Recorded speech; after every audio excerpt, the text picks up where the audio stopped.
왜냐하면 학예 과정에서나 무관도에서나 처음이 끝이에요. 처음과 끝이 맞닿아 있습니다. 경찰이었던 사람이 조직폭력배가 됐다가 다시 경찰이 되고 싶어요. 주의에 공부하는 사람은 선한 본성을 타고났다가 그것을 잃어버렸다가 다시 되찾고 싶어 합니다. 그러니까 그것을 시각화시키면 원형운동이 되죠. 그런데 제가 왜 흥미롭다고 말하고 심오하다고 말하냐면 시무도에는 저희들은 지금까지 그 원형의 애초의 상태를 회복하면 학예 문제가 해결되는 것처럼 얘기를 해왔습니다. 그런데 놀랍게도 시무도는 저게 9번째 그림이에요. 그런데 시무도에는 그림이 10개가 있거든요. 뒤에 하나가 더 있습니다. 자, 이게 학의 의미에, 우리가 얘기하는 학의 의미에 무엇을 가르쳐 줄까요? 사실 이런 그림은 굉장히 보편적입니다. 이런 그림도 있거든요. 세계 뱀, 우르보로스라고 불리는 겁니다. 서양의 고대 신화에 나오는 뱀인데 동그란 형태로 몸을 말고서 자기의 꼬리를 입으로 먹고 있죠. 우주의 끝없는 순환을 상징하는 겁니다. 근데 그게 역시 원한운동으로 표현이 되죠. 그래서 우리는 주의가 논어 집주를 통해서 학의 의미를 해명하는 것의 배경에 이런 것이 있다는 걸 알게 됩니다. 다시 말하자면 주의는 배운다는 것을 마치 잃어버린 보물을 찾는 모험으로 간주를 해요. 그리고 동시에 그것은 선종식으로 말하자면 자기에게 되돌아오는 여행을 하는 여행자의 여정으로 묘사가 됩니다. 자, 이렇게 생각을 해보면 우리는 이런 결론에 도달할 수도 있습니다. 이건 여러분들이 잘 아는 그 유명한 이야기, 파랑새 이야기입니다. 파랑새 이야기도 자기에게 되돌아오는 여행의 구조 속에서 이야기가 전개가 돼요. 파랑새 이야기도 마찬가지죠.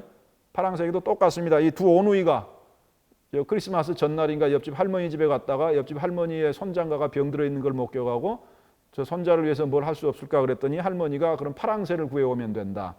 그래서 이 두 오누이가 어쩝니까? 자기 집을 나서 가지고 이 세상 온갖 곳에서 파랑새를 구하기 위해서 돌아다니죠. 결국에는 어떻게 돼요? 못 구합니다. 못 구하고 자기 집으로 되돌아오지요. 자, 이 파랑새 이야기의 제일 재미있는 부분이 그 뒤에 담겨 있습니다. 자, 자기 집으로 되돌아온 이 두 오누이는 뭘 발견합니까? 자기 집 새장에 있는 새의 날개가 파란 빛이 난다는 걸 발견을 해요. 그래서 혹시 저 새가 파랑새가 아닐까라고 확인하기 위해서 새장을 열고 파랑새를 손 위에 올려봅니다. 색깔을 확인하려고. 그래서 새의 날개가 파랗다는 것, 다시 말하자면 이 새가 자기들이 그토록 찾아 헤매던 파랑새라는 것을 알아차리지요. 그리고 다음 순간 새가 날아가 버립니다. 그래서 이 이야기는 거기에서 끝나는데 그걸 통해서 이 이야기는 이 두 오누이의 여행이 다시 재기적으로 반복되리라는 것을 보여줍니다. 바깥으로 다시 파랑새를 찾으러 나가겠지만 그 파랑새는 어디에 있었던 새예요? 원래 자기 집에 있었던 새예요. 그러니까 파랑새를 찾기 위해서는 다시 자기 집으로 와야 됩니다. 그런데 자기 집에 오면 또 어떻게 돼요? 파랑새는 날아가 버려요. 그래서 많은 사람들이 이걸 행복에 대한 메타포로 받아들입니다. 행복을 추구하는 것에 대한 메타포, 밖에서 행복을 찾아봤자 무익하고, 그리고 그 행복이라는 것은 자기 세계 속에서 찾아야 되는데 그것을 찾는 순간 또 놓쳐버리기 때문에 인간은 행복을 찾는 노력을 무한정 반복할 수밖에 없다. 그런데 여기에서 중요한 것은 그게 아닙니다. 자, 이렇게 생각해 봅시다. 만약에 우리가 파랑새가 우리 집에 있다는 걸 알았다면 그래도 우리는 바깥으로 나가야 될까요? 아니면 나갈 필요가 없는 걸까요? 잃어버린 보물의 신화를 담은 이야기들, 주위의 이야기들은 전부 우리가 바깥으로 나가서 다시 자기에게 되돌아와야 할 필요가 있다는 걸 말해줍니다. 다시 말하면 그것이 아무것도 하지 않는 것보다 무언가 낫다라는 말을 하고 싶어 해요. 도대체 뭐가 그 속에서 더 나은 것일까요? 좀 전에 말씀드렸습니다. 선종의 시부도는 자기에게 회귀하는 원형 여행의 이미지를 9번째 그림으로 만들어 놓고 10번째 그림이 하나가 더 있는데 그 10번째 그림이 의미심장합니다. 스님이, 이 그림에서는 저기 마을이 보이죠. 스님이 자기가 수양하던 산을 벗어나서 세속으로 다시 돌아와요. 근데 그 자체가 그 세속이 자기가 수행을 위해서 떠났던 공간이죠. 다시 말하자면 이 10번째 그림도 9번째 그림하고 똑같은 구조를 가지고 있습니다. 자, 수행자는 왜 자신이 떠난 세상으로 되돌아와야 될까요? 그래서 저 그림을 가리켜서 입전수수라고 부릅니다. 왜 되돌아가야만 할까요? 주인은 학에서 어째서 우리가 무언가를 잃어버린 것을 결국 우리가 자기 자리로 다시 되돌아오더라도, 출발했던 자리로 다시 되돌아오더라도 왜 우리는 그것을 찾기 위해서 나아가야 하는가라는 이야기를 해줍니다. 우리가 하고 싶은 말은 이겁니다. 도대체 학을 통해서 우리가 뭘 얻는 걸까요? 도대체 뭐가 더 나아지는 걸까요? 자, 여기에서 이제 우리가 논어의 맥락을 벗어나서 조금 더 얘기를 하나만 더 해봅시다. 비트겐슈타인, 현대의 철학자인 비트겐슈타인은 이렇게 말합니다. 만일 내가 영원히 살 수 있다면 도대체 수수께끼가 풀리는가? 무슨 수수께끼냐 그러면 삶에 대한 수수께끼예요. 다시 말하자면 우리가 불멸한다고 해서 우리는 삶의 수수께끼를 풀고 행복에 도달할 수 있을까? 비트겐슈타인이 이렇게 물어봅니다. 그리고 이렇게 대답하죠. 도대체 이 영원한 삶이라는 것은 현재 단 한 번밖에 살지 못하는 현재의 삶과 똑같이 수수께끼 같지 않는가? 아마도 비트겐슈타인은 우리가 영원히 산다고 하더라도 인간이 삶에서 부닥치는 문제들로부터 빠져나갈 길은 없다라고 생각하는 것 같아요. 그러면 비트겐슈타인 식으로 말한다면 우리는 자기에게 되돌아올 것이 뻔한 여행을 갈 필요가 없다라고 말해야만 하는 것인가? 그런데 대다수의 사람들의 생각은 그렇지 않은 것으로 보입니다.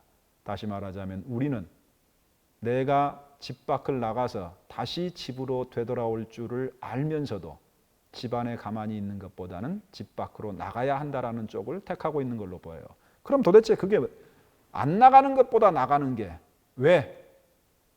어차피 자기에게 되돌아오려면, 어차피 되돌아오는 것을 알고 있다면 나갈 필요가 없을 텐데 왜 나가야 하는가? 우리는 이것을 어떻게 봐야 되는가? 그래서 이런 여정들이 있습니다. 1991년 영화 델마와 루이스. 이 델마와 루이스 영화의 마지막 장면에 보면 두 여자가 차를 타고 절벽에, 두 여자가 평범한 한 여자하고 좀 상스러운 말로 하면 그 날라리 여자하고 팀을 이뤄가지고 미국을 갈고 다니면서 범죄를 저지르고 다닙니다. 그러다가 경찰한테 쫓기죠. 그리고 마지막에 길이 없는 절벽 끝에 도달합니다. 그러자 그 다음 장면이 이게 영화의 마지막 장면인데 이 영화의 마지막 앞 약 3, 4분 정도가 굉장히 강렬한 이미지를 전달을 해요. 왜냐하면 이 영화가 나오고 난 다음에 이 영화가 바로 페미니즘 영화라고 해석이 되기 시작했습니다. 그런데 그런 해석을 만들어주는 여러 가지 장치들이 영화 속에 있는데 가장 상징적인 장면이 뭐냐 그러면 이 영화의 마지막 장면에서 이 두 여자가 차를 타고 경찰을 피해서 도망을 가는데 절벽이 나옵니다. 차를 세워요. 차를 세우니까 그 경찰들을 이끄는 지휘관이 허비 케이틀이라는 배우입니다. 이 지휘관이 경찰들이 전부 이 여자 차를 둘러싸요. 이제 한쪽에는 절벽밖에 없으니까 둘러싸는데 의식하지 않고 보면 잘 못 느끼지만 자세히 보면 이 두 여자를 둘러싸고 있는 경찰들이 전부 남자입니다. 전부 남자들이에요. 그리고 하비 케이탈이 확성기를 들고 얘기합니다. 여기서 순순히 투항을 하면 선처를 해주겠다. 마치 남성들의 사회가 범죄를 저지른 자기들의 질서를 어지럽히는 여자를 관용을 가지고 용서해 주겠다는 것처럼 이제 그런 식으로 말을 해요. 그러니까 이 두 여자가 어떻게 합니까? 마지막 장면이 그거죠. 싹 둘을 돌아보면서 딱 두 손으로 기어를 당기고 악셀을 밟고 절벽으로 돌진을 합니다. 그리고 차가 절벽에서 벗어나서 허공중에 떠 있을 때 영화가 끝나요. 그러니까 감독의 의도는 명확하지요. 감독의 의도는 뭐가 명확합니까? 무슨 말이냐면 관객들한테 선택하라는 거예요. 뭘 선택하라는 거예요? 두 가지 해석이 있다는 겁니다. 그걸 관객이 자기 마음대로 선택하라는 거예요. 어떤 사람은 저 차를 어떻게 받아들입니까? 떨어지는 것으로. 절벽에서 떨어지는 것으로 받아들이죠. 그렇게 된다면 무슨 말이냐 그러면 페미니즘의 두 전사가 남성들의 질서 속에서 억압을 당하다 죽는 것으로. 그렇게 해석해도 상관없습니다. 그런데 여러분, 지금 저것은 떨어지는 장면을 스톱시켜 놓은 거거든요. 스톱되어 있는 한 저 차는 떨어지지 않습니다. 그러면 우리는 이걸 다르게 해석할 수도 있죠. 떨어지지 않는 차, 허공에서 떨어지지 않는 차라면 그 차는 하늘을 날고 있다라고 해석할 수도 있습니다. 자, 저 차가 하늘을 날고 있다면 저 차가 날고 있는 하늘이라는 배경은 어떤 사회일까요?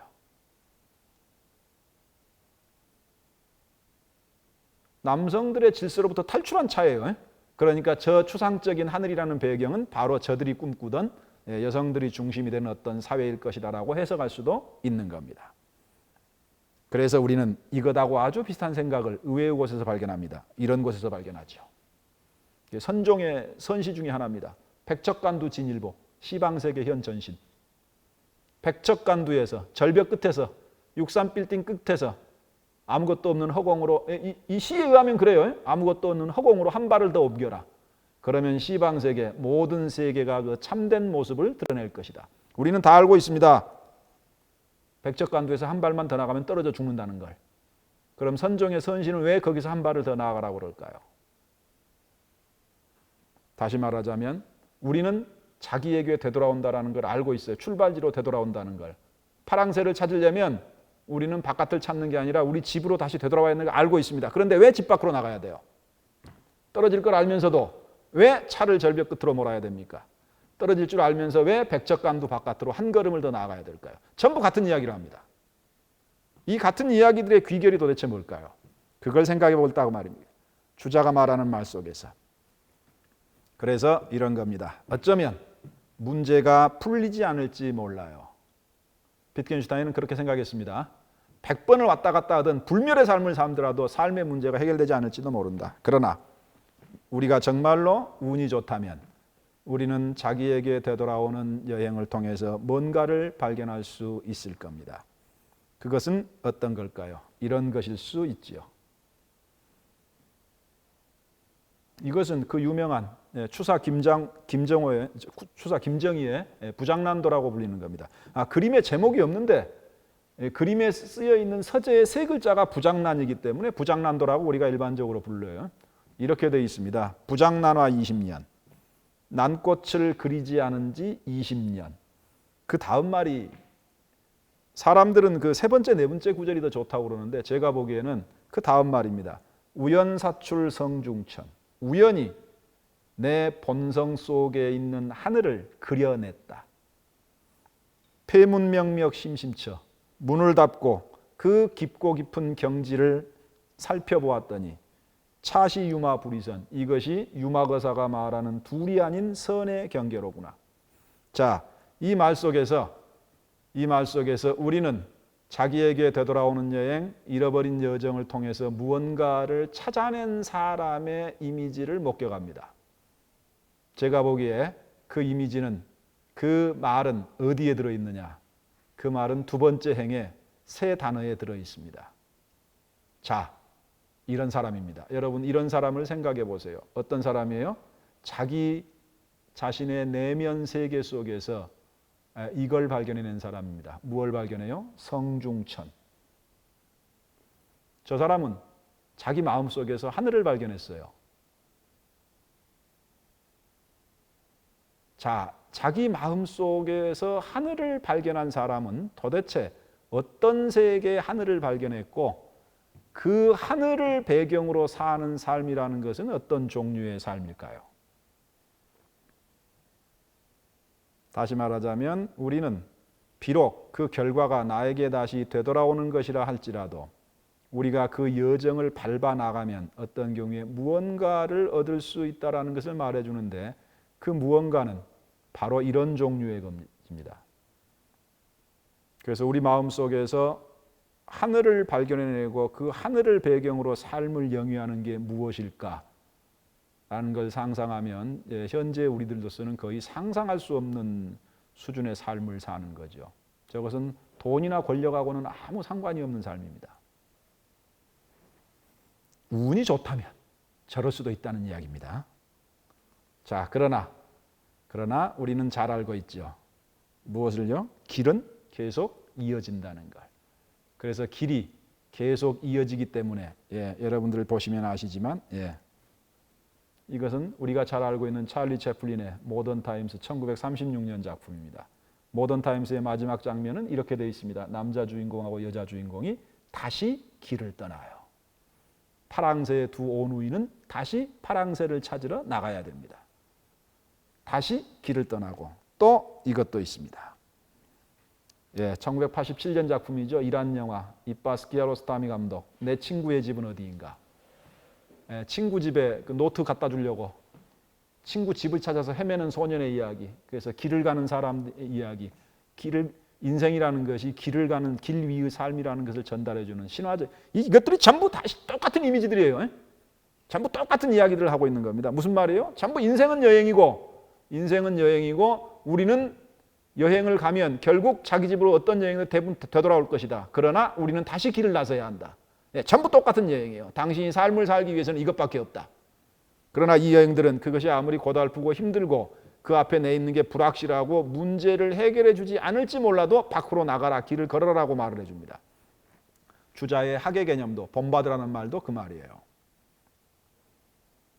자, 그러면 도대체 우리가 지금까지 했던 내용들, 길을 가면서 도대체 자기에게 되돌아올 줄 알고 길을 나가는 여정이 가지고 있는 의미가 뭘까? 이 모든 것들을 고려해 봤을 때 제가 보기에는 우리가 인생은 여행, 길을 가는 삶으로서의 여행, 그 여행 속에서 앞사람이 갔던 길에 좋은 점을 자기 자신이 반복해서 살아가는 것이 우리에게 가져다 주는 건 저는 그것이 우리에게 자라는 경험, 다시 말하자면 성장의 경험이라고 생각을 합니다. 그래서 어차피 나에게로 되돌아올 것을 알기 때문에 나는 나가지 않겠다라는 사람은 자기에게 되돌아올 줄을 알고서도 길을 나간 사람에 비해서 하나가 더 열등해요. 다시 말해서 그 사람은 집을 나서지 않는 한 성장하지 않습니다. 집을 나간 사람은 파랑새는 못 찾았을지 몰라요. 그러나 그 사람이 집에 왔을 때 그 사람은 조금 더 자라있죠. 저는 이 잃어버린 보물의 신화 속에 담겨있는 모든 것이 그 목적지에 도착하는 것이 아니라 그 목적지까지 나아가는 과정을 경유하라, 과정을 경험하라라는 메시지로 받아들이고 그 메시지가 어째서 가지 않는 것보다 가는 게 더 나은가? 어쩌면 제자리로 돌아올지 모르는데 라고 물었을 때 그것이 저희에게 성장의 경험을 가져다 주기 때문이라고 생각을 합니다. 이게 왜 중요하냐 그러면 굉장히 중요한 생물학적 이유가 하나 있어요. 이게 무슨 말이냐 그러면 인간은 생물학적으로 동물입니다. 그렇기 때문에 생물학적인 성장은 남자건 여자건 간에 30년을 넘지 못해요. 무슨 말이냐? 남자가 조금 더 빠르고 여자가 조금 늦기는 합니다만은 30대가 되면 여러분 죄송합니다. 그때부터는 늙어요. 더 이상 성장하지 않는다고요. 다만 성장하는 것보다 좀 천천히 늙습니다. 그렇기 때문에 우리는 생물학적인 성장은 성장의 곡선이 있고 쇠퇴의 곡선이 있어요.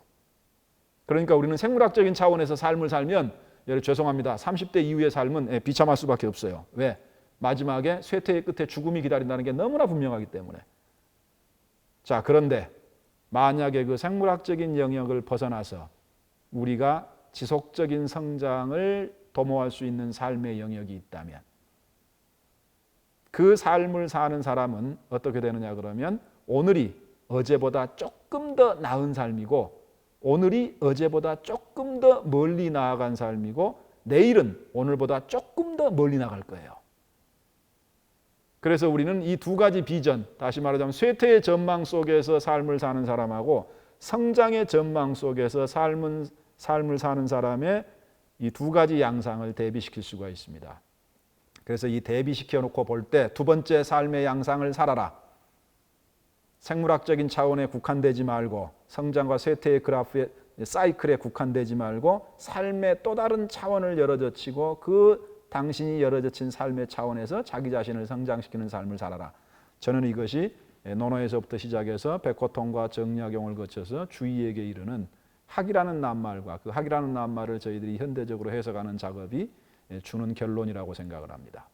다시 말하자면 내일의 삶이 오늘보다 조금이라도 더 낫기를 바라는 사람은 자기에게 되돌아올지 절벽 끝이 될지 아니면 백척간두의 끝이 될지를 고려하지 마시고 삶에서 한 걸음을 더 나아가는 것 자세가 필요하다라고 생각을 합니다. 자, 그래서 만약에 우리가 그런 걸 정말 잘해낸다면 이제 결론적으로 혹시나 그런 학을 통해서 조금 멀리 나아간 사람들은 세상을 어떻게 보고 어떻게 생각하고 살았을까라는 걸 보여주는 상징적인 말 한마디로 강의를 마치겠습니다.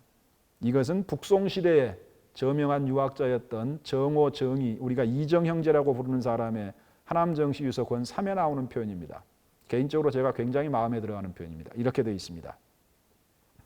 정말로 우리가 우리 자신의 한계를 벗어나서 충분히 높은 곳을 돌아다니라면 저는 돌아와서 우리에게 이렇게 말해줄 거라고 생각합니다. 태산이 높다지만 태산 위 고위라. 이 말까지 들으면 우리나라 사람들은 정말 태산이 높다지만 하늘 아래 메이로다. 오르고 또 오르면 못 오를 일거면 이걸 생각할 겁니다. 자, 그런데 이 사람들은 그것보다 한 걸음을 더 나갔어요. 딱 한 걸음을 더 나갔습니다. 이 사람들은 높은 태산보다 더 높은 걸 하나 발견했어요. 그래서 이 사람들은 말을 이렇게 합니다. 태산이 높다지만, 그 다음 말이 걸작이에요.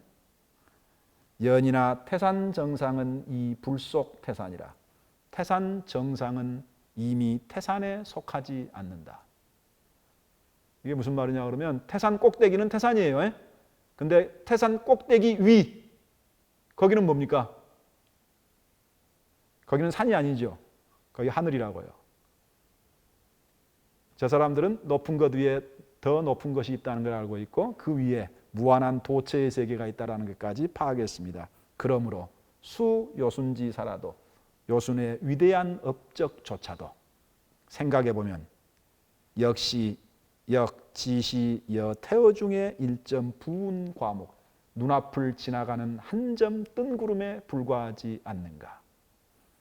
그래서 저희는 자기 마음속에서 하늘을 담고 사는 사람하고 그리고 태산의 정상에서 아래를 보는 게 아니라 태산의 정상에 올라서 그 위를 보고 태산과 비교할 수 없는 어마어마한 태어의 세계를 자기 마음속에 담아두고 사는 사람의 이미지를 떠올릴 수가 있습니다. 저는 어떻게 본다면 우리가 말하는 학이라는 게 바로 이런 과정의 끊임없음에 대한 선현들이 우리에게 주는 권고안 가운데 하나가 아닌가 하는 생각을 하게 됩니다.